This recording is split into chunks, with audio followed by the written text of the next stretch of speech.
Summer vacation na naman. Andito na naman kaming magkakatropa.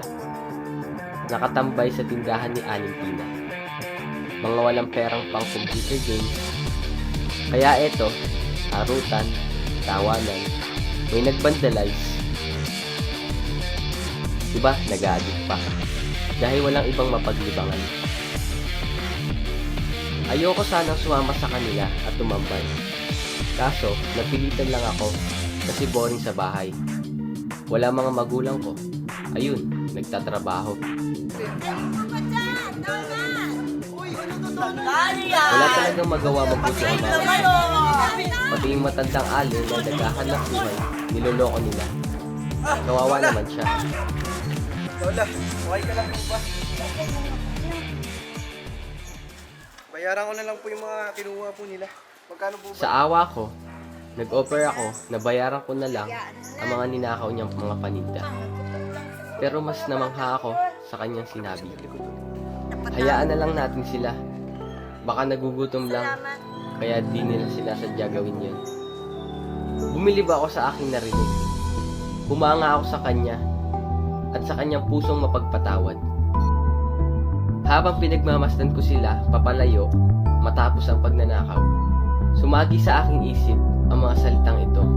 Patawarin mo po sila sapagkat hindi nila alam ang kanilang ginagawa.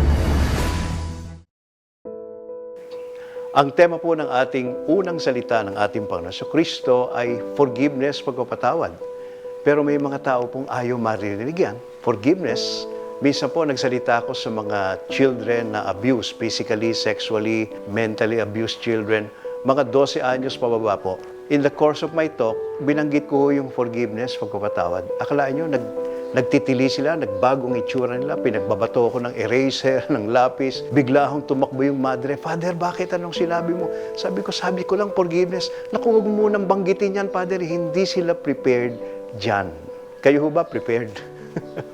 Alam nyo, ang forgiveness ho nagsisimula sa pamagitan ng realization na hindi tayo at sino man dito sa mundong ito, hindi perfect. At binanggit ho yan ng isa sa mga tagapagsalita natin, hindi ho tayo perfect. No? Kaya naman merong puwang ang pagpapatawad. Narito po ang ating unang tagapagsalita, ang minister po ng Ministry of Transparochial Communities ng Diocese ng Cubao, Reverend Father Bong Guerrero. Pagbasa mula sa Ebanghelyo ayon kay San Lucas. Nang dumating sila sa dakong tinatawag na bungo, ipinako nila sa krus si Jesus. Ipinako rin ang 2 salarin, isa sa gawing kanan, isa sa gawing kaliwa. Sinabi ni Jesus, Ama, patawarin mo sila sapagkat hindi nila nalalaman ang kanilang ginagawa. Ang mabuting balita ng ating Panginoon. Ama, patawarin mo sila. Hindi nila nalalaman ang kanilang ginagawa. Ang mga katagang ito ng ating Panginoong Hesus ay isang sukdulang pagpapahayag ng kanyang pangunawa, pag-ibig at pagbibigay pagkakataon sa ating mga marurupok sa tukso. Napakagandang pakinggan na tayo ay pinagtatakpan pa ng Panginoong Hesus sa kabila ng marami nating pagkukulang sa Diyos. Hindi daw natin alam ang ating ginagawa. Totoo ba ito? Hindi ba natin alam na masama ang panluloko sa kapwa? Meron nagtitinda ng relos. Gold watch, ilala ko sa'yo. Pipilit pang ibenta, gold watch. Pag sinabi ng bibili, sigurado bang gold yan? Yes, sir. Papaano kung mamuti? Di white gold. Papaano kung tumigil? Stopwatch. Sa mundong ito, maraming yugto na tayo ay nakapanloloko ng ating kapwa. Hindi ba natin ito alam na masama na gagawin sa ating kapwa? Hindi ba natin alam na ang pagsasamantala sa iba ay masama. Meron ngang doktor, sabi nung dalagitang napakaganda, Dok, magpapacheck up. Nung nakita ng doktor na magandang dalagita, sabi agad ng doktor, sige iha, magtanggal ka na ng damit at mahiga ka sa kama. Hindi po ako, yung lola ko po. Ah, si lola pala. Sige lola, huminga na lang kayo ng malalim. Pag matanda, hihinga na lang ng malalim. Pag bata, mag-uhubad pa. Maraming pagsasamantala na tayo nagagawa. At walang pinipili yan. May isang madre nga, sumakay sa taxi. Kapag babae ka, hindi kayo dapat uupo sa tabi ng driver dahil ang pakiramdam nila ay pagpapakita ito ng motibo.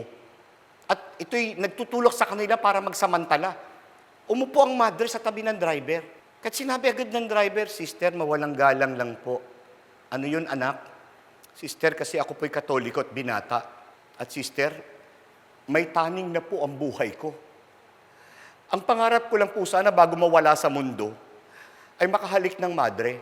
Sa habag ng madre, dahil may taning ang buhay, pumayag ang madre. At naghalikan sila sa taxi. Pagkatapos na mahalikan ng madre, umiyak ng umiyak ang driver ng taxi. At sabi ng madre, anak, bakit ka umiiyak? Hindi mo ba nagustuhan ang halik ko? Sister, ngayon nga lang ako nakatikim ng ganong klase ng halik. Ang galing-galing nyo. Kaya lang, sister, ang laki ng kasalanan ko sa inyo. Dahil niloko ko po kayo. Ako po hindi Katoliko at hindi naman po ako binata. At higit sa lahat, sister, wala naman pong taning talaga ang buhay ko, sabi ng madre.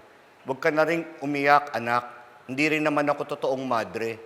Papunta lang ako sa costume party. Siya nga pala, I'm Gregorio.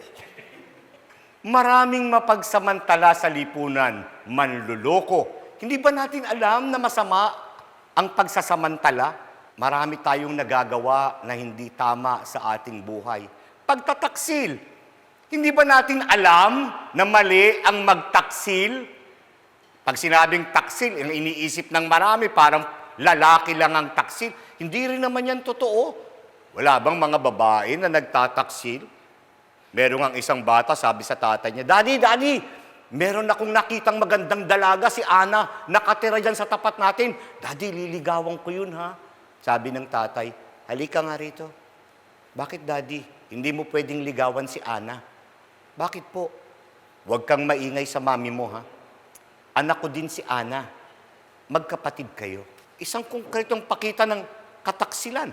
Nalungkot ang bata pero the following week, tungtuan na naman siya. Daddy, may nakita ko mas maganda kay Ana. Si Jennifer, nakatira sa kanto. Liligawan ko yun, Daddy, ha? At sabi ng tatay, halika nga rito. Bakit na naman, Daddy? Hindi mo rin pwedeng ligawan si Jennifer. Bakit na naman po? Huwag kang maingay sa mami mo, ha? Anak ko din si Jennifer. Magkapatid kayo. Ibang klaseng tatay ito. Parang gustong araruhin ang buong kalsada. Umiyak na nang umiyak ang bata, wala nang maligawan. Nakita ng nanay, anong iniiyak mo dyan? Tatay kasi, ba't inano ka ng lalaking yan? Lahat na lang ng gusto kong ligawan, hindi daw pwede. Bakit daw? Kasi daw po, Kasi daw, lahat daw yun, mga anak niya. Mga kapatid ko daw silang lahat. Huwag ka nang umiyak. Huwag kang maniwala dyan. Huwag kang maingay sa kanya. Hindi naman talaga siya totoong tatay mo, It's a tie. Sa pamilya, nagkakaroon tayo ng pagkakasala sa isa. Kataksilan. Hindi ba natin alam na ito hindi tama? Ngayon, Year of the Youth. Sa mga kabataan, kayong mga kabataang nanonood ngayon, hindi ba ninyo alam na masama ang sumuway sa mga magulang? Hindi nyo ba alam na masamang lumapastangan sa kanila? Hindi nyo ba alam na masama nasaktan natin ang kanilang kalooban? Nung bata kami, pag tinitigan kami ng tatay ko, takbo na kami agad sa kwarto. Ang mga bata ngayon, pag tinitigan mo, nakikipagtitigan din sa'yo. Lumalaban. Ikaw pa takot at takot. Sorry anak, sorry. Hindi na ako uulit. Ibang klase, utusan mo ang bata. Anak, bumili ka nga ng suka sa may kanto. Mami naman, gabi na ang dilim-dilim. Natatakot ako. Huwag kang matakot. Sasamahan ka ng Diyos. Hindi siya na lang utusan nyo. Suka lang, 2 pa kami. Minsan lang, sarap talagang sabunutan. Lalo to isang batang ito. Kumakain yung mag-ina. 14 anyos lang ang anak. At sinabi sa nanay habang kumakain sila, Mami, may pagtatapat po ako sa inyo. Ano yun, anak? Mami, may nangyari na po sa amin ng boyfriend ko. Ganun ba? Opo, Mami. At saka, Mami, 2 months na po akong delayed. Sabi ng nanay, sige anak, kumain ka na. Nagalit pa ang bata at sinabi sa ina, ano ka ba naman, Mami? Hindi mo ba ako pagagalitan sa mga ginawa ko? Hindi ka ba mag-aalala? Paano kung magdalang tao ko? Sabi ng nanay, Gregorio, pag hindi mo tinigil ang mga pinagsasasabi mo, paluluno ko tong sandok sa iyo. Isang hindi mo alam kung hanggang saan ka uunawa, punong-puno ka na ng pagpapasensya. Alam po ninyong mga kabataan, nakalulungkot lang tignan kapag nakakakita tayo ng mga magulang na kung kailan matanda, ang kalungkutan nila ay ang sarili nilang mga anak. Nakakaawa. Lalo yung mga nanay. Umiiyak talaga sila. Sa dami ba naman kasi ng sakripisyo na kanilang ibinigay para sa mga kabataan. Alam nyo, nagbubuwis ng buhay ang mga ina para tayo isilang.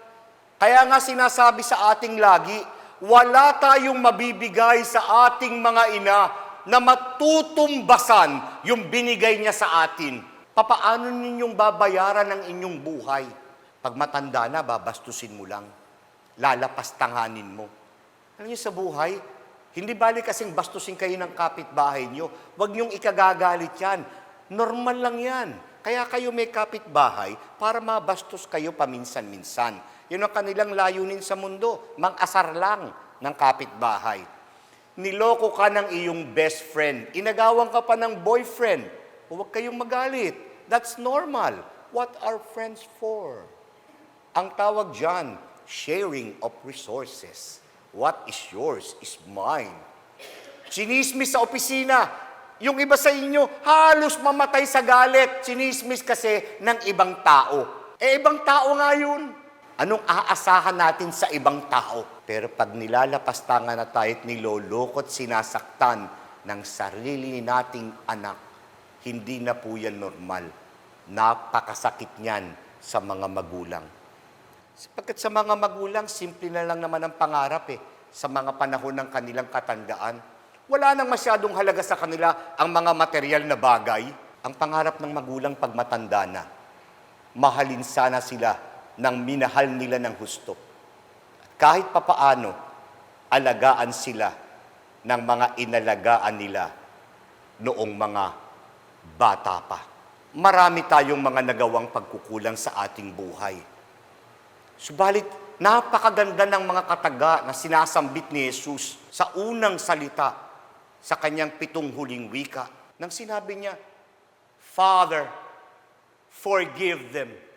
Ito ang panaghoy ni Jesus na patawarin tayo ng Ama. Namamagitan si Jesus so that the Father will forgive us because Jesus believes that we can still change. That we can still be better. Marami tayong kahinaan, subalit naniniwala sa Jesus na tayo'y pwede pang magbago, pwede pa tayong bumuti. Sabihin ng iba, ako Father, parang hindi na ako magbabago. Hindi ka pa nagbabago, pero magbabago ka pa. At yan ang paniwala ng Panginoong Jesus sa bawat isa sa atin na nagkakasala, na nagkakamali. Tandaan po ninyo ito. Faithfulness is not about perfection.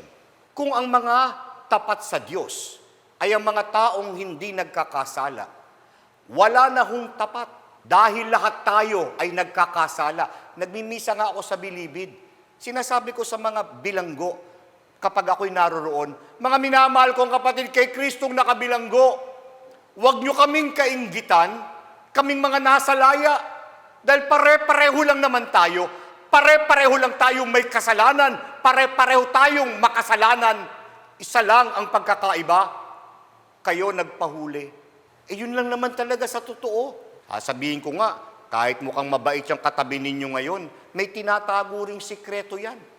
Sino ba sa atin ang mga tao dito na mayroong mga nagawa sa nakalipas na buhay, sa kanyang nakalipas, na hindi na niya maipagmamalaki? May mga nagagawa tayong malaking kahihiyan sa atin. At ayaw na nating maalala. Sa isang korte nga, ginawang testigo ang isang lola. Sabi nung abogado doon sa lola, yung abogadong tagapagtanggol, "Lola, nakikilala mo ba ako?" At sinabi ng matanda, "Oo naman, mula pagkabata, kilalang kilala kita. Ikaw si Tonton, anak ka ni Ninoy, at saka ni Ningning, na parehong kubrador ng weteng sa baryo natin. Abogado ka na nga, pero malaki kang kahihiyan sa kababaryo mo dahil kay napakasinungaling simula pa pagkabata mo. Ikaw hindi marunong makipagkapwa-tao at ikaw ay lasenggo. Kilalang kilala kita mula pagkabata mo." Nagulat ang abogadong tagapagtanggol. Ang daming mga nakalipas niya ang sinambit ng lola sa harapan pa ng maraming tao sa korte.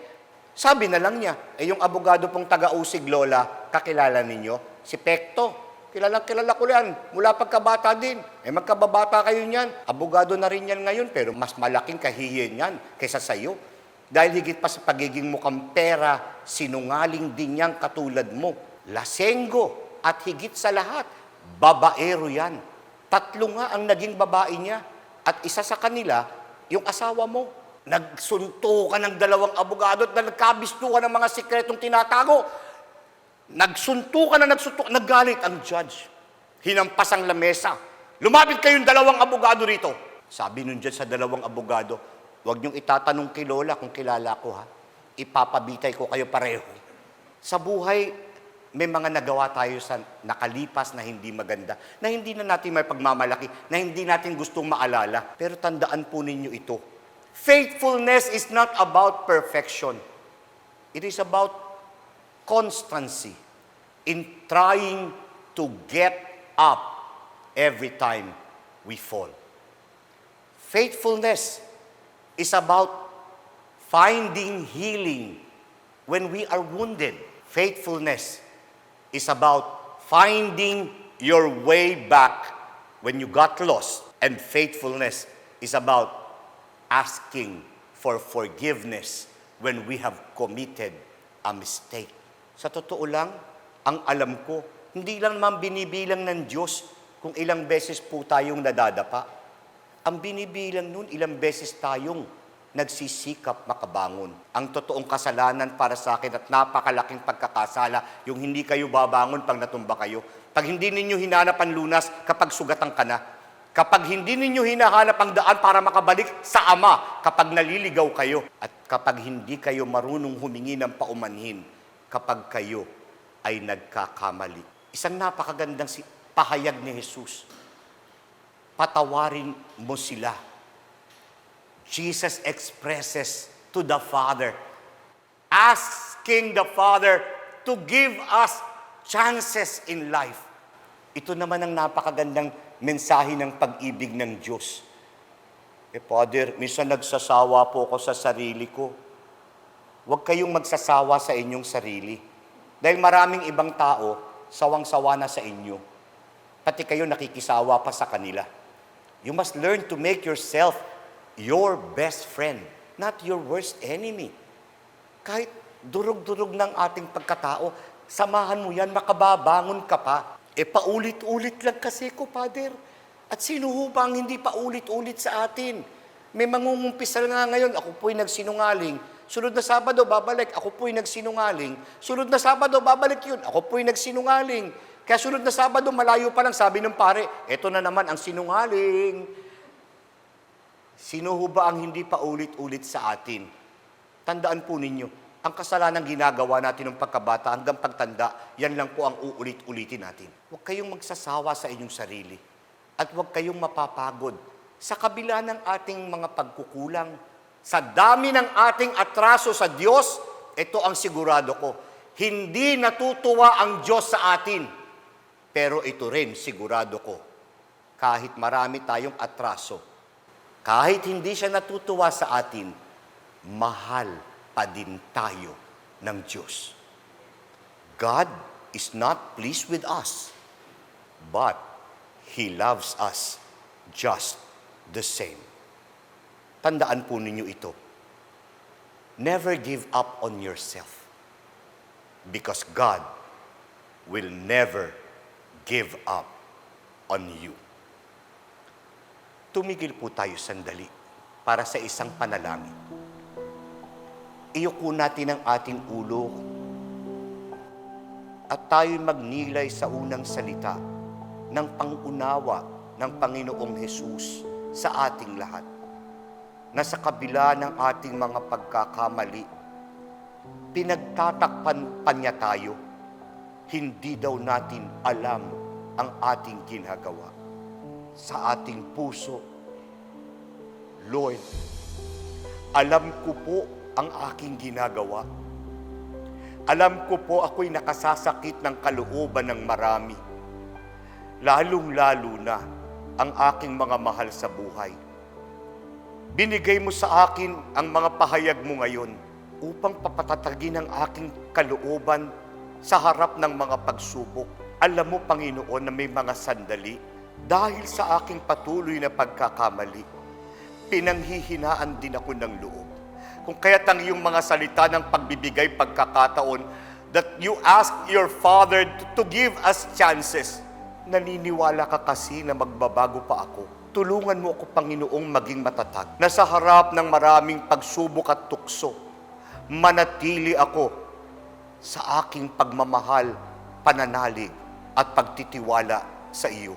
Alam ko po na sa dami ng aking nagawang pagkukulang, hindi ka natutuwa sa akin. Subalit sa kabila ng lahat ng ito, ako ay mahal mo pa rin.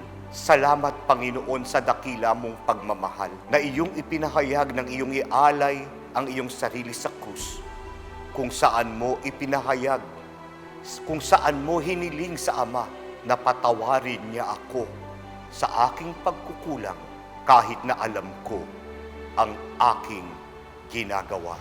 Basbasan mo kami, hugasan mo kami ng iyong dugo, hugasan mo kami ng pag-aalay mo ng buhay sa krus upang manatili kaming tapat at nagtitiwala ng lubos sa iyong awa at pag-ibig.